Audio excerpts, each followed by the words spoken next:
സ്നേഹവന്ദനം. രാവിലെ ഒരു കഥയായാലോ?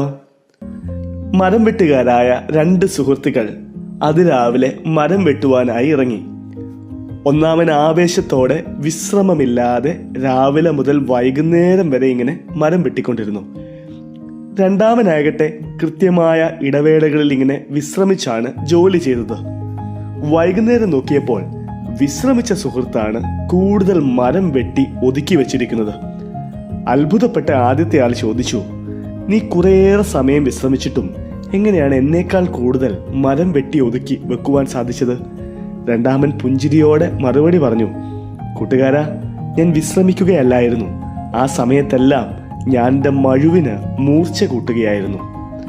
അധ്വാനം അത്ര കണ്ട് ചെറുതാണ് എന്നല്ല പറയാൻ ശ്രമിക്കുന്നത്. അതോടൊപ്പം കഴിവുകളെ മൂർച്ച കൂട്ടുവാനും സ്വയം ശാന്തമാകുവാനും വിലയിരുത്തുവാനും ശ്രമിക്കണം.